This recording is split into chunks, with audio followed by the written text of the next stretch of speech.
सोनपुर नामक गांव में दीपक अपनी पत्नी काजल और अपने बेटे विशाल के साथ एक छोटे से घर में रहता था। दीपक पेशे से किसान था जो अपने 5 बीघा खेत में खेती करके अपना गुजारा किया करता था। अजी, आज आप जल्दी खेत पर चले जाइए। आज आपको खेत में सब्जी पर दवाई भी मारनी है। वह क्या है ना, गर्मी भी बहुत ज्यादा बढ़ रही है। आप ज्यादा दोपहर में काम करेंगे तो आप बीमार पड़ जाएंगे। अगर आप जल्दी काम पर जाएंगे तो घर भी जल्दी ही लौट आएंगे। हाँ काजल, तुम बिल्कुल ठीक कह रही हो। आज गर्मी इतनी ज्यादा बढ़ रही है कि धूप में काम करने का मन ही नहीं कर रहा है। धूप में काम करना बहुत मुश्किल हो जाता है। दोपहर में काम करके ऐसा लगता है कि शरीर में जान ही नहीं है। और अभी तक बारिश भी नहीं आई। मैं सब्जी की खेती के लिए पानी कहाँ से लाऊंगा? इस तरह से तो हमारी सारी सब्जी सूख जाएगी। इतना कहकर दीपक घर से खेत के लिए निकल जाता है। रास्ते में दीपक को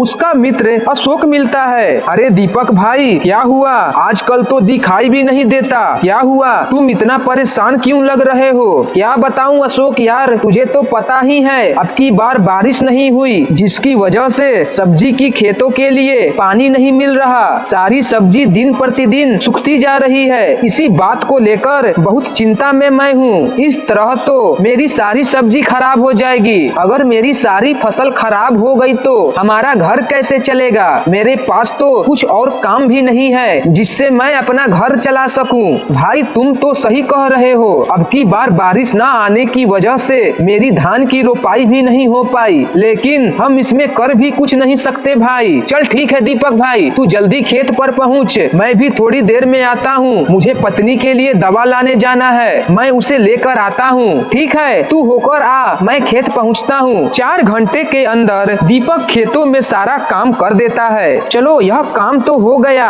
अब खेतों में पानी डालना है। पानी वाला ही काम मुझे सबसे मुश्किल लग रहा है। एक काम करता हूँ, अपने खेत के आसपास कोई तालाब देखता हूँ। क्या पता हमारे खेत के आसपास कोई तालाब मिल जाए। दीपक अपने खेत के आसपास तालाब को तलाशने लगता है। कुछ देर बाद बीच जंगल में उसे एक तालाब दिखाई देता है। अरे हाँ, लगता है कि यह तालाब बहुत पुराना है। इसका पानी पीकर देखता हूँ। जैसे ही दीपक तालाब से पानी पीता है, वैसे ही पीछे से एक आदमी की आवाज आती है। अरे अरे ओ भाई रुको, तुम इस तालाब के पानी नहीं पी सकते हो। ये मेरा तालाब है। तुम इस तालाब से किससे पूछकर पानी लेने चले आए हो? अच्छा भाई जी, ये आपका तालाब है। पर भाई जी, मुझे थोड़ा नहीं बहुत पानी चाहिए, क्योंकि मुझे अपने खेतों में पानी पटाना है। क्या मैं आपके तालाब से पानी ले सकता हूँ? अरे अरे, मैं तुम्हें पानी क्यों दूं? पानी क्या फ्री में बट रहा है? तुम्हें चाहे जो भी करना हो, मैं पानी नहीं दूंगा। अगर तुम्हें पानी चाहिए तो तुम इस तालाब को ही खरीद लो। अरे भाई, लेकिन मैं इस तालाब का क्या करूँगा? मुझे तो बस 2 दिन के लिए ही तालाब चाहिए। आप मुझसे अपने तालाब का भाड़े ले लो। मैं तुम्हें इसके पैसे दे दूंगा, जितने भी हो। अरे नहीं नहीं, मैं तालाब ऐसे किराए पर नहीं दूंगा। अगर तुम्हें लेना है तो बोलो, कोई खुशामद नहीं है। देख लो तुम्हारी मर्जी। दीपक अपने मन में सोचता है, अरे कोई बात नहीं, यह सही रहेगा। मैं इस तालाब को खरीद लेता हूँ। पानी ले जाने में आसानी होगी। वैसे भी यह तालाब मेरे खेत के बहुत नजदीक है। अगर मैंने इस तालाब को खरीद लिया तो मुझे बारिश का भी इंतजार नहीं करना होगा। वैसे भी बारिश कभी भी टाइम पर नहीं आती है, जिसकी वजह से मेरी सारी सब्जी की फसल खराब हो जाती है। भाई जी, वैसे इसकी कीमत क्या है? तुम मुझे अच्छे आदमी दिखते हो, इसलिए यह तालाब मैं तुम्हें 80,000 रुपए में दे दूंगा। अरे भाई जी, 80,000 रुपए का तालाब? लेकिन इतने पैसे मेरे पास तो नहीं है। 60,000 रुपए मैं दे सकता हूँ, क्योंकि मेरे पास इतने पैसे नहीं है। मुझे यह पैसे भी उधार लेने होंगे किसी से।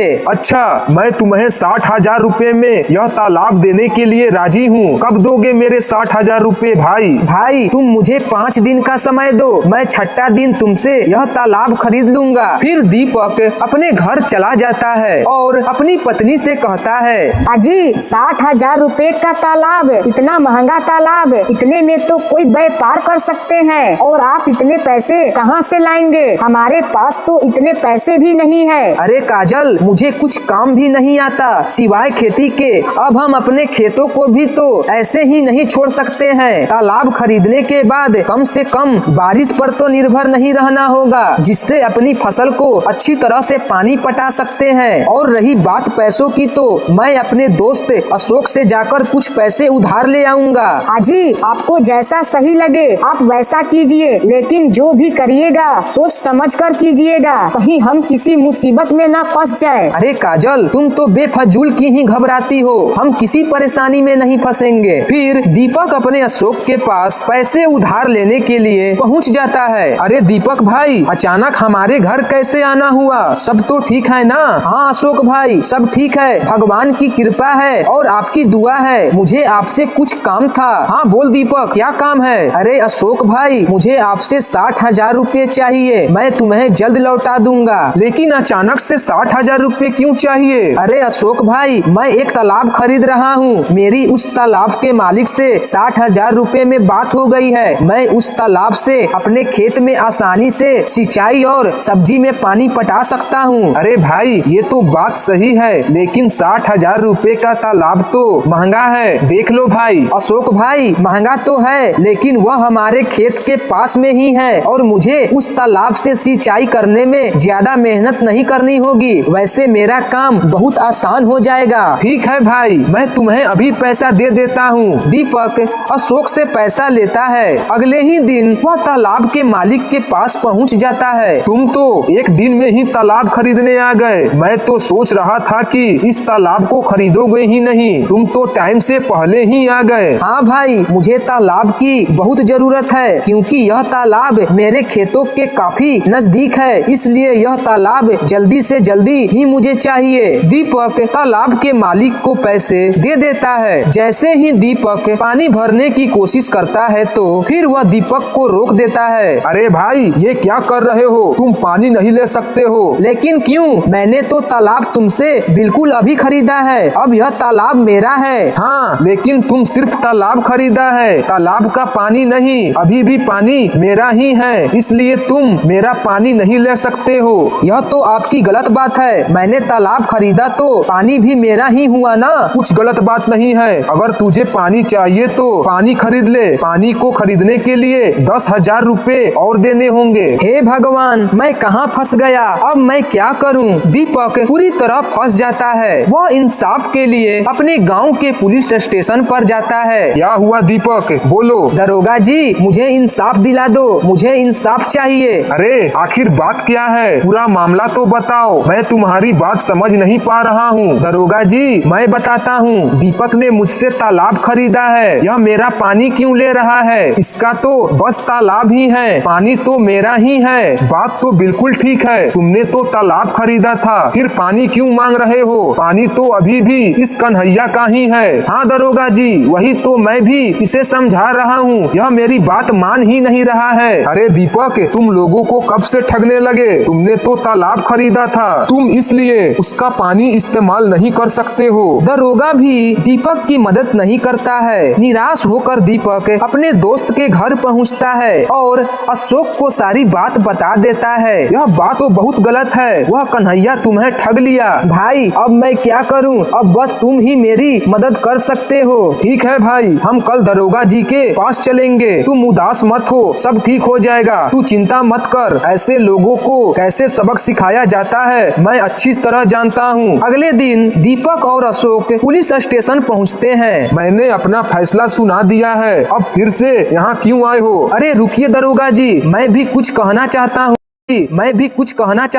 ठीक है, तुम भी अपनी बात रख सकते हो। कन्हैया जी, आपके कहने का मतलब है कि दीपक ने सिर्फ तालाब खरीदा है, उसका पानी नहीं? हाँ, यही बात है, इसने सिर्फ तालाब खरीदा है, पानी अभी भी मेरा है। तो इसका मतलब तालाब का मालिक दीपक है और पानी का मालिक तुम, यही बात है ना? हाँ भाई। तो तुम मुझे यह बताओ कि दीपक के तालाब में तुम्हारा पानी क्या कर रहा है? अगर तुम्हें पानी चाहिए तो तालाब से पानी निकाल लो और दीपक को तालाब दे दो। इसमें दीपक की तो कोई गलती नहीं है। तुम सही कह रहे हो अशोक, ये तो मैंने सोचा ही नहीं। मैंने दीपक को बिना सोचे समझे गलत साबित कर दिया। दरोगा जी, अगर कन्हैया का पानी दीपक के तालाब में है तो इसमें दीपक की कोई गलती नहीं है। वह अपना पानी निकाल सकता है। वह उसकी गलती है कि दीपक के तालाब में उसका पानी है। कन्हैया, तुम एक काम करो, तुम जल्द दीपक के तालाब से पानी निकाल लो। अब कन्हैया अपने ही जाल में फंस गया था। मुझे मेरा तालाब चाहिए, पानी तुम ही रख लो कन्हैया। कन्हैया को अपनी हार माननी पड़ी और दीपक को तालाब और पानी देना पड़ा।